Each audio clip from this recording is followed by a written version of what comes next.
Alhamdulillah wa ala alihi wa sahbihi wa man wala amma ba'. Jadi insya-Allah para jemaah tetamu Allah, para penziarah Rasulullah sallallahu alaihi wasallam, kita tunjukkan sebentar tadi, iaitu di sana adalah tempat yang disebutkan sebagai Sakifah Bani Sa'idah. Sakifah Bani Sa'idah, iaitu di mana tempat berlakunya peristiwa yang besar dalam sirah perjuangan Islam, iaitu pelantikan Saidina Abu Bakar As-Siddiq sebagai Khalifatul Rasul. Satu je gelaran kepada seorang manusia, iaitu Abu Bakar As-Siddiq Khalifatul Rasul, Khalifah Rasul, pengganti kepada Rasulullah sallallahu alaihi wasallam. Tak ada orang lain pakai pun nama tu ataupun gelaran tersebut, iaitu digelarkan kepada Abu Bakar As-Siddiq. Sebab tu disebutkan Khalifatul Rasul Abu Bakar As-Siddiq. Kalau Umar, kita sebut apa? Digelarkan zaman Umar disebutkan Amirul Mukminin. Amirul Mukminin. So kalau kita tengok adalah hadis daripada Abi Hafsin, kan? Amirul Mukminin. So itulah dia gelaran kepada Umar Al-Khattab. So kalau kita tahu sebut Amirul Mukminin siapa? Itu adalah Saidina Umar Al-Khattab. Dan kedua-dua sahabat ini semuanya agung dan merupakan mertua Nabi. Mertua Nabi. 4 sahabat yang rapat betul-betul dengan Nabi, Saidina Abu Bakar, Saidina Umar, Uthman dan Ali, iaitu khalifah yang 4 dalam Islam. Abu Bakar, anak dia Sayyidatina Aisyah berkahwin dengan Nabi. So Abu Bakar As-Siddiq merupakan mertua Nabi. Sayyidina Umar, anaknya Hafsah yang merupakan isteri Nabi. Dan kemudian Sayyidina Uthman dia berkahwin dengan 2 anak Nabi, dan Sayyidina Ali berkahwin dengan Fatimatul Zahra, iaitu merupakan anak kesayangan Nabi Muhammad sallallahu alaihi wasallam. Jadi Sakifah Bani Sa'idah, iaitu berlakunya peristiwa agung pelantikan Abu Bakar Siddiq menjadi khalifah setelah kewafatan Nabi. Nabi SAW wafat, ketika itu semua pemimpin sahabat-sahabat besar berada di Sakifah. Terutamanya yang pergi dahulu adalah kelompok Al-Ansar, kelompok yang Aus Al-Khazraj ni. Dia dah pergi dulu bincangkan siapa nak ganti Nabi ni. Sedangkan ketika itu jenazah Nabi SAW belum lagi dikebumikan. Ini nak menunjukkan kepada kita bahawasanya para sahabat sangat-sangat arif dalam kehidupan seharian ini, yang mana bila mana pemimpin tak ada, ia satu bencana besar kepada umat. Kalau kita ikutlah, kan, Nabi belum lagi dikebumikan.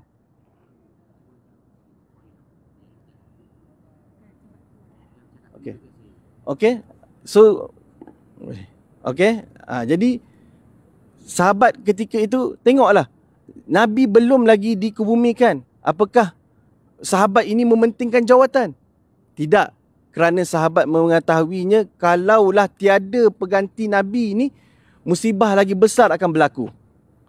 Dan kita mengetahuinya pada zaman Saidina Abu Bakar berlakunya perang Riddah, iaitu perang memerangi orang murtad. Kerana apa? Tidak mahu membayar zakat. Menolak kewajipan zakat setelah kewafatan Nabi Muhammad sallallahu alaihi wasallam. Saidina Abu Bakar tempoh pemerintahannya tak lama, lebih kurang dalam 2 tahun sahaja. Yang pemerintahannya lama adalah Saidina Umar Al-Khattab, lebih kurang dalam 10 tahun. Tetapi dalam peperangan itulah yang menyebabkan hufaz, para sahabat ramai yang mati syahid. Yang menyebabkan Saidina Abu Bakar mula memikirkan untuk membukukan penulisan Al-Quran yang pertama. Kan? Dan kita mengetahuinya, yang hari ini kita guna pakai adalah Mushaf Utsmani, iaitu pengumpulan pada zaman Saidina Uthman bin Affan. begitulah keadaannya bagaimana Sayyidina Abu Bakar dilantik dengan para sahabat semuanya dan berbai'ah di Sakifah Bani Sa'idah. Apabila mereka semua bersetuju, pada asalnya ada cadangan daripada Puak Ansar dan sebagainya, dan akhirnya mereka ini bersetuju bagaimana disebutkan dalam satu hadis, Al-a'immatu minal Quraisy. Pemimpin itu daripada Quraisy. Ketika itulah mereka bersetuju berbai'ah dengan Sayyidina Abu Bakar As-Siddiq. Dan bila mana Sayyidina Abu Bakar As-Siddiq dilantik menjadi khalifah, antara perkara yang disebutkan oleh Sayyidina Abu Bakar, ayyuhan nas fa inni qad wullitu alaikum wa lastu bi khairikum. Wahai manusia, sesungguhnya aku telah dipilih memimpin kamu semua dan aku bukanlah yang terbaik dalam kalangan kamu. Dan antara yang sangat-sangat menarik disebutkan oleh Sayyidina Abu Bakar, dan orang yang lemah di kalangan kamu merupakan orang yang kuat pada pandanganku, sehingga aku memberikan hak kepadanya. Dan orang yang kuat di kalangan kamu adalah orang yang lemah dalam pandanganku, sehingga aku mengambil kembali hak daripadanya. Ini nak menunjukkan kepada kita bahawasanya para sahabat memerintah dengan sangat adil, memberikan hak kepada yang berhak, bukannya memberikan hak kepada orang yang tidak berhak. Dan apa yang disebutkan oleh Sayyidina Abu Bakar, sesungguhnya sekiranya aku masih lagi mentaati Allah dan Rasul, maka taatilah aku, bantulah aku. Sekiranya aku menderhakai, tidak mentaati Allah dan Rasul, tinggalkanlah aku. Sebab tu yang kita sebutkan dalam kuliah Ustazah pun ada menyebutkan, taat kepada makhluk itu bukanlah dalam maksiat kepada Allah. La ta'ata li makhlukin fi maksiatil khaliq. Tiada ketaatan kepada makhluk dalam bermaksiat kepada penciptanya. Dan itulah sedikit yang saya boleh ceritakan. Sebab kalau nak cerita nanti kita habis kat sini je. Sebab kita nak berjalan ke depan. Dan kemudiannya, para jemaah sekalian, di belakang ni sebenarnya merupakan satu kebun yang dipunyai oleh Abu Talhah, iaitu suami kepada mak Anas bin Malik. Anas bin Malik radhiyallahu an. So Anas bin Malik merupakan khadam Rasulullah sallallahu alaihi wasallam sejak berumur 10 tahun. Iaitu ibunya memberikan kepada Nabi, yang menjadikan Anas sebagai khadam kepada Rasulullah sallallahu alaihi wasallam. Abu Talhah mempunyai kebunnya dan mempunyai satu perigi. Perigi itu kat mana? Perigi itu berada berdekatan dengan pintu Malik Fahad. Pintu 21. So para jemaah wanita memang takkan dapatlah nak pergi ke telaga tersebut. Bagi jemaah lelaki boleh pergi. Dan ada tanda di situ. Telaga tu dah tak ada dah. Kan? Jangan tanya pula air mana. Memang dah tak ada dah sebabkan pembesaran Masjidin Nabawi. Dan tandanya ada di situ, tetapi kadang-kadang ditutup dengan tika ni. Tika kat dalam masjid tu. So menyebabkan kita kadang kena cari sikit lah. Kena buka baru nampak tanda tersebut. Kalau tidak kita tak nampak lah. So ada perbezaan kat situ, memang ada tanda. Dan kebiasaan ni kalau nak alihkan tu, kadang kalau nampak dekat pencuci tu je tak bagi. Ataupun polis nampak ke tak bagilah, tak bagi buka. So bagaimana kisah telaga tersebut? Disebutkan telaga hak, bi'ru hak.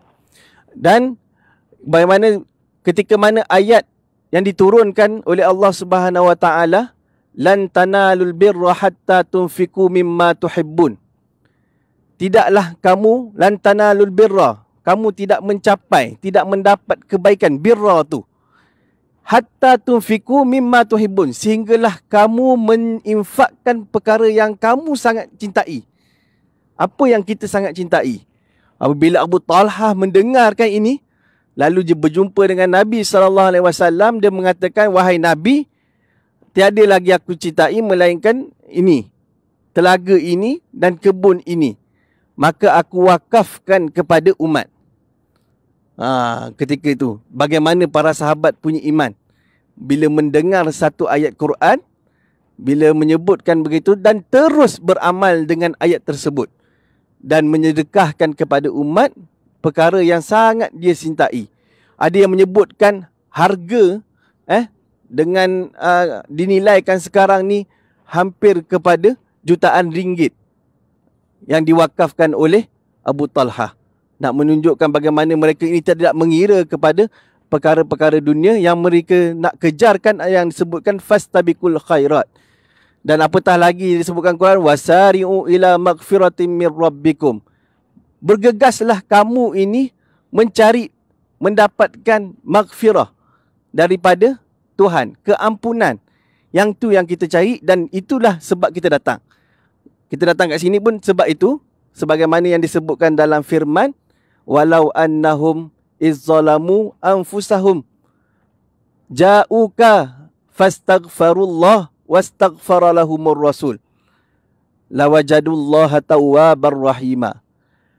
Apabila kelompok manusia ini datang bertemu dengan Rasulullah, zalamu anfusahum, mereka ini menzalimi dirinya, iaitu membuat dosa, bermaksiat kepada Allah, melakukan dosa kepada Allah, datang berjumpa dengan Nabi, fastaghfarullah, mereka ini meminta ampun kepada Allah, wastaghfara lahumur rasul, dan Rasul meminta ampun untuk mereka. Yang itulah yang perlu kita buat semasa nanti kita berhadapan dengan Rasulullah sallallahu alaihi wasallam untuk menziarahi Rasulullah. Jangan kita banyak kepada dunia sehingga kita melupakan untuk meminta ampun. Kerana itulah para sahabat berjumpa dengan Rasul untuk meminta ampun, agar Rasul meminta ampun ke atas dirinya.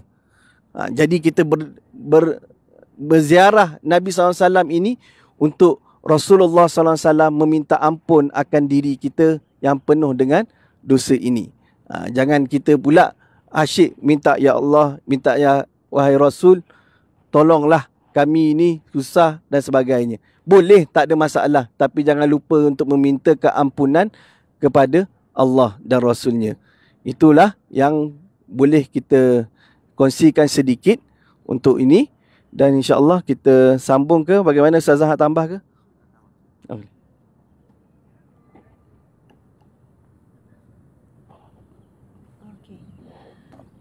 Bismillahirrahmanirrahim. Muslimi-muslimat yang dirahmati Allah sekalian, saya faham kebanyakan kita nampak makin agak kepenatan ya, Masya-Allah. Mungkin ni tak muka ya. Okey. Tentang kenapa binaan ini dikekalkan, binaan Saqifah Bani Sa'idah ini dikekalkan. Sedangkan kalau siapa yang pernah datang 10 tahun yang lepas, 20 tahun yang lepas contohnya, terlalu banyak perubahan. Terlalu banyak sebenarnya rumah-rumah para sahabat dah hilang dah. Telaga tu dah hilang, banyak tempat-tempat yang bersejarah dihilangkan. Namun lokasi Saqifah Bani Sa'idah ini masih dikekalkan. Bani Sa'idah ini adalah satu kita panggil bukan bangsa, kita panggil apa Ustaz ya? Kabilah yang terkemuka di Madinah. Antara yang paling besar, yang paling lama, yang paling kuatlah di Madinah. Jadi setelah Rasulullah SAW wafat, ada yang masih berada di sekitar jenazah Nabi SAW, berada di masjid. Mereka terus membincangkan. Contohnya yang pertama bertanya adalah Sayyidina Abbas bin Abdul Muttalib. Ini bapa saudara Nabi. Bapa saudara Nabi adik-beradik kepada Abdullah. Abdullah ni ayah Nabi kan. Lalu dia bangkit sebab nampak masing-masing tenggelam dalam tangisan, tenggelam dalam kesedihan. Mereka tak boleh menerima kewafatan Rasulullah. Sayyidina Umar lagilah menolak. Maksudnya seolahnya mengeluarkan ayat-ayat tidak boleh menerima kenyataan Rasul tidak ada. Ungkapan Sayyidina Umar ketika itu, mana mungkin Rasul mati sedangkan orang kafir ataupun orang musyrik masih banyak. Sebab para sahabat membayangkan kemenangan yang digambarkan oleh Rasulullah, kita akan meruntuhkan Parsi, kita akan menawan Rom, sahabat membayangkan kemenangan itu adalah bersama-sama dengan Rasulullah. Maksudnya Rasulullah lah yang akan mengetahui menjadi panglima perang meruntuhkan kerajaan besar ketika itu Parsi dan Rom. Jadi sahabat ini membayangkan tempoh bersama Rasulullah masih panjang. Sebab tak nampak sikit pun lagi bibit-bibit kemenangan tu. Jadi terkejut sangat tuan-puan dimati Allah sekalian. Sebab itu Sayyidina Umar menyebutkan mana mungkin Nabi Muhammad SAW wafat sedangkan masih jauh lagi perjalanan. Orang musyrik masih lagi berkuasa ketika itu. Jadi subhanallah, masing-masing dalam keadaan tangisan, tak boleh terima. Sayyidina Abbas, bapa saudara Nabi, yang dikatakan paling senior lah dalam keluarga Nabi. Yang paling senior, yang ramai orang melihat Sayyidina Abbas itu antara salah seorang pengganti kepada Nabi SAW kerana ahli keluarga baginda. Bahkan ketika dicadangkan Sayyidina Abu Bakar, ada yang tidak bersetuju. Siapa Abu Bakar? Bukan ahli keluarga baginda. Tapi Abbas adalah bapa saudara Nabi dan sebagainya. Namun ketika ditanya, Sayyidina Abbas ini bukan bertanya untuk mengharapkan dia dicalonkan. Masa tu benar Rasulullah belum lagi dimakamkan. Tetapi ini satu contoh para sahabat, walaupun kita dalam keadaan sedih, dalam keadaan contohlah ada kematian mak kita ataupun ayah kita, adik-beradik ni mesti kena ada yang lead terus. Siapa yang nak handle sekian-sekian. Macam mana ada orang yang tak faham, dia kata dia nak harta lah tu, dia nak bahagian dia lah tu, tiba-tiba tak. Ini berkenaan dengan pengurusan selepas seseorang itu telah pergi. Jadi meninggalnya seorang pemimpin perlu terus dibincangkan siapakah pengganti.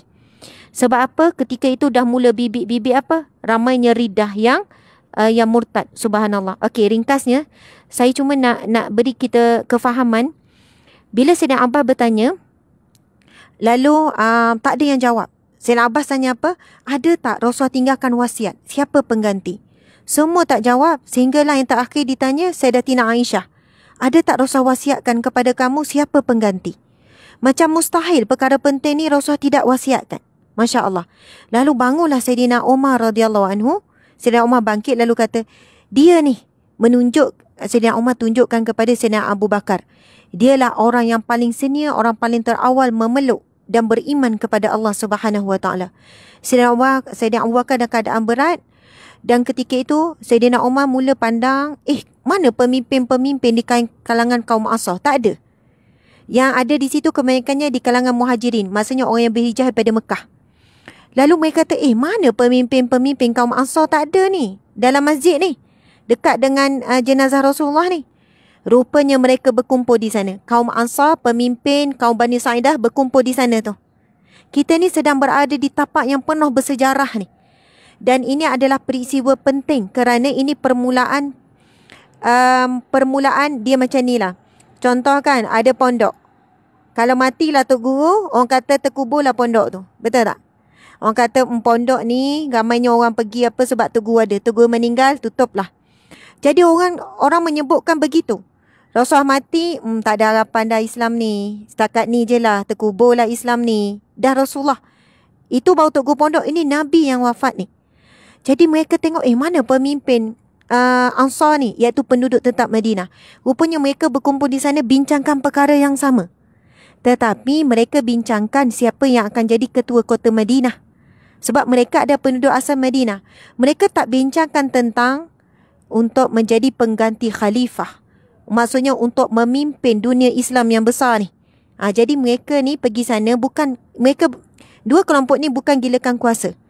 Jadi Bani Sa'idah selaku kabilah terkuat, fikirkan kota Madinah ni perlu diperintah oleh siapa. Lalu sahabat-sahabat Nabi tadi semua pergi berkumpul di sana. Yang mana ada lagi ada lagi dulu masa saya datang dalam 3 tahun yang lepas, kita boleh masuk dalam taman tu. Kita boleh masuk, duduk rehat, bawah pokok, cantik lah. Tapi sekarang memang dah ditutup sebab dah makin kecil. Ustaz kan, dah makin kecil, dah ditutup. Kita boleh tengok sekeliling saja. Jadi di situ titik tolak yang sangat penting dalam sejarah Islam, yang menjadi asbab Islam sampai kepada kita hari ini, dengan kekuatan nekat dan hasil kerjasama dan sefahaman, penduduk Ansar sangat bersetuju dengan pendapat yang mencalonkan Sayyidina Abu Bakar. Berhujahkan apa? Sejak beberapa minggu sejak Rasulullah sakit, sakit tenat, Rasulullah meminta tidak orang lain melainkan Sayyidina Abu Bakar untuk menjadi imam sebagai pengganti. Sebenarnya ada lagi hujah-hujah sahabat yang lain kata Abu Bakar tu tak boleh, dia tu macam subhanallah. Okey, masya-Allah. Kita boleh bangun berjalan. Okey, insya-Allah. Okey, boleh. Okey, subhanallah. Kita boleh bangun sekarang. Sebab memang tak dibenarkan duduk lama-lama, kita kena bergerak. Okey, insya-Allah. Mic tak apa. You tahu duduk lama-lama. Okey, jom kita bergerak. Alhamdulillah. Okey, jadi sahabat muslimin muslimat, kita tunjuk sikit Ustaz dekat live ni. Apa ni? Gini. Amang bagi ni dekat Ustaz Safwan ni. Ustaz Safwan. Saya rasa gini. Ustaz bawa.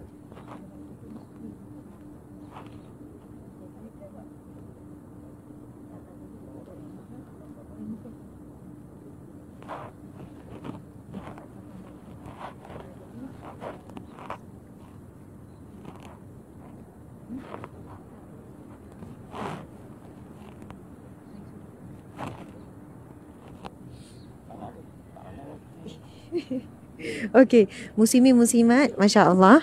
Kalau kita tengok yang kita ceritakan tadi tu Saqifah Bani Sa'idah tu, iaitu itulah dia.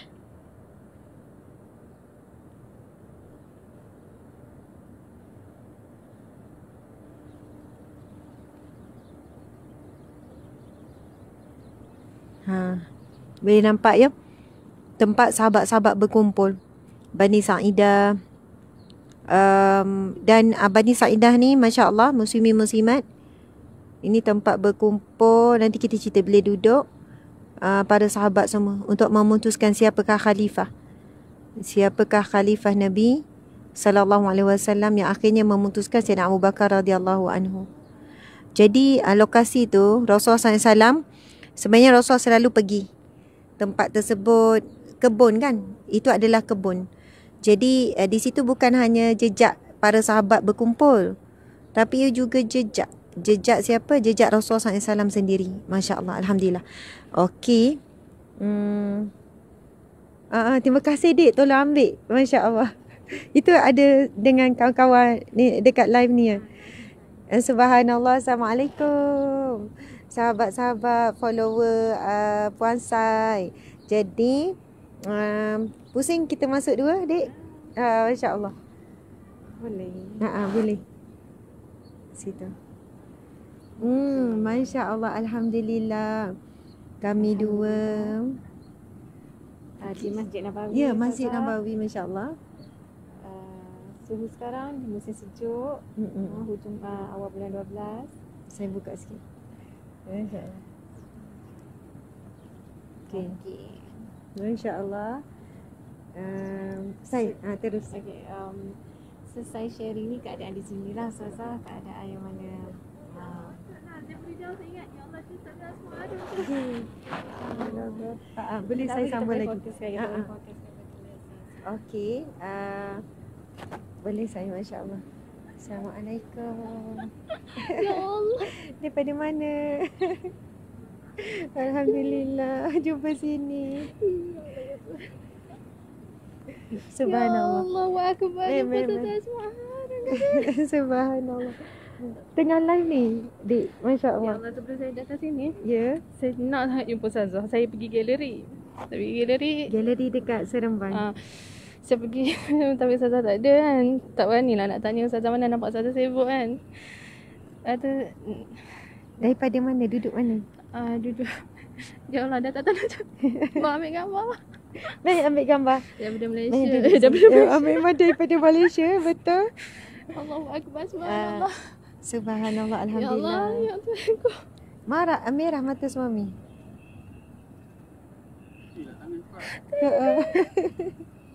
Okey, Masya Allah.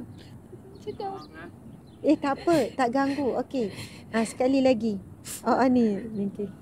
Ya Allah, jumpa kat sini. Alhamdulillah. Subhanallah. Didoakan puan dengan suami bahagia sampai syurga, sakinah, mawadah, warahmah, anak soleh solehah, dilimpahkan rezeki yang barakah insya-Allah. Amin ya rabbal alamin. Subhanallah. Ya Allah, semoga lancar urusan Ustazah. Bawa Amin. grup ni besar, nampak grup Ustazah ni. Alhamdulillah. Semoga Tak adalah ramai sangat, lebih kurang dalam Nampak ni. Ustazah penat urus banjir semua, tapi datang Ya. datang juga buat. Ni. Allahu Akbar, alhamdulillah, subhanallah. Boleh. Ya, boleh tutup.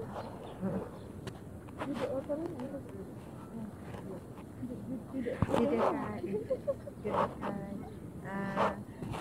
Kompor. Tak ada kejap kan? Ustazah ada ucapan sedikit. Subhanallah. Sahabat-sahabat semua, doakan kami dan kami mendoakan juga sahabat semua sentiasa dalam rahmat jagaan Allah. Dan kami mendoakan sahabat-sahabat semuanya dikurniakan rezeki untuk menjadi tetamu Allah Subhanahu Wa Taala di 2 kota suci ini insya-Allah. Dan khusus kita doakan Parayati, masya-Allah, dan khusus kita doakan untuk masya-Allah. Okey, jom kita jalan.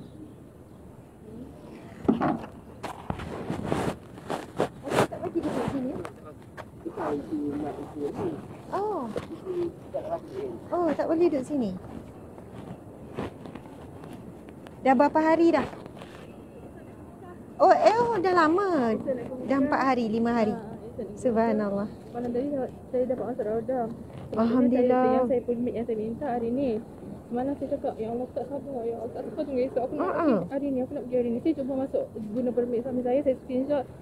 Dapat masuk. Bila dapat masuk tu, saya tak pernah. Saya ikut time. Saya tak tahu nak buat apa tu.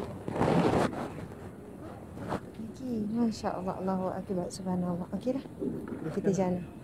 Puan, ya, nanti kita sambung. Masya-Allah. Jumpa lagi. Subhanallah, alhamdulillah. Doakan saya sihat, saya sihat, tenang, dapat badan yang baik. Amin, amin. Sebenarnya saya nak masuk Ramadan besok, tapi saya tak tahu, saya tak tahu nak buat apa bila berada di dalam tu. Saya keluh semalam, saya keluh, saya tak tahu nak buat apa. Subhanallah. Nak buat apa Ustazah besok bila saya dapat masuk? Bila masuk Raudah. Perbanyakkan doa, perbanyakkan selawat. Sepatutnya saya tengok orang solat. Ya. Dia buat solat apa?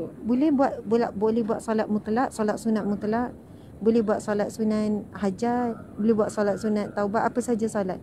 Tapi sebab masa pendek jadi kita solat sunat 2 je. 2 rakaat, selebihnya banyakkan berdoa. Boleh je baca ayat-ayat Al-Quran. Doa. Subhanallah. Okay, terima kasih banyak. Bagi salam lah pada Nabi, selawat. Assalamualaikum ya Rasulullah. Assalamualaikum ya Abu Bakrin. Assalamualaikum ya Sayyidina Umar. Ada kan? Masya Allah. Sama. Assalamualaikum.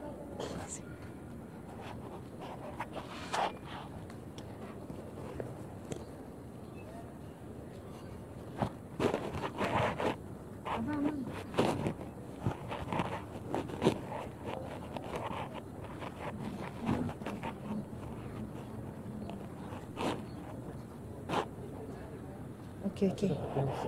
Ya, subhanallah. Sahabat-sahabat boleh tengok ya suasana.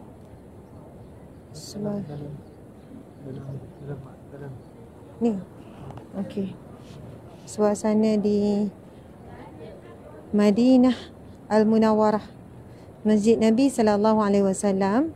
Saya akan bawa sahabat-sahabat semua untuk tengok. Ini kan kita mula daripada pintu yang masuk. Ustaz boleh tunjukkan pintu masuk kita? Okey, itu pintu 328. Pintu 328. Masya-Allah boleh nampak pintu 328. Lepas tu kami terus. Saya akan bawa sahabat-sahabat semua pusing satu masjid.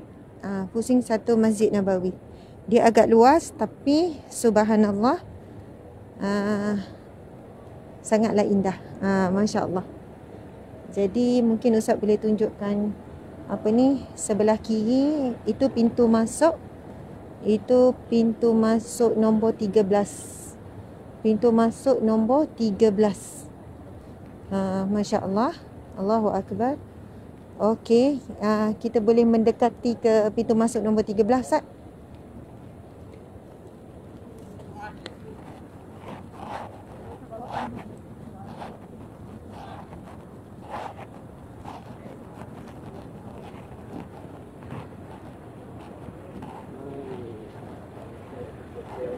Okey,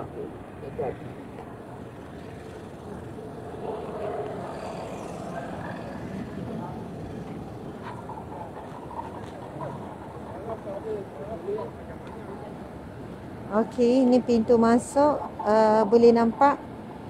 Ustaz, ini salah satu pintu masuk ruang solat muslimat. Ada 3 pintu masuk utama ruang solat muslimat. Ini salah satu. Okey, pintu masuk boleh nampak pintu masuk 12. Belah sana dengan sana satu.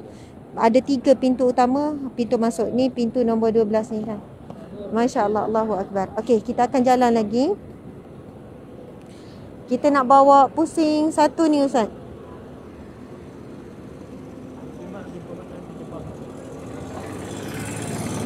Nanti kita cari.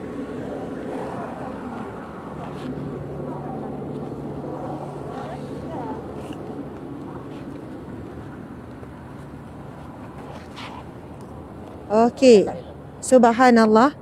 Muslimin muslimat dimati Allah sekalian, kami mendoakan buat sahabat-sahabat yang sedang melihat atau pada waktu bila pun anda melihat, anda sentiasa dalam rahmat Allah, jagaan Allah, pengampunan Allah, dan anda sahabat-sahabat semua dirizkikan oleh Allah untuk menjadi tetamu Allah di 2 masjid ni, Masjid Nabawi dan juga Masjidil Haram. Subhanallah, Allahu Akbar. Muslimin muslimat di sekeliling ni, masya-Allah, kalau kita berhenti sini sekejap ya, ataupun nak berhenti kat mana ya?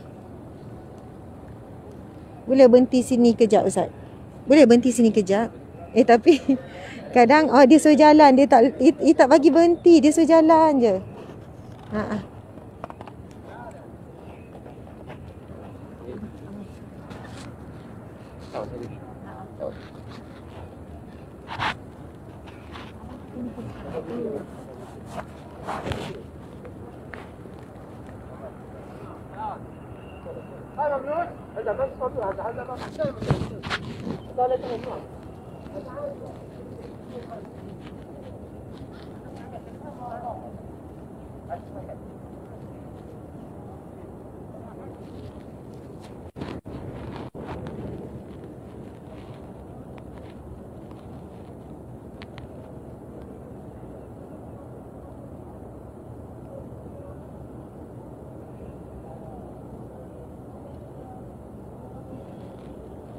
Okey.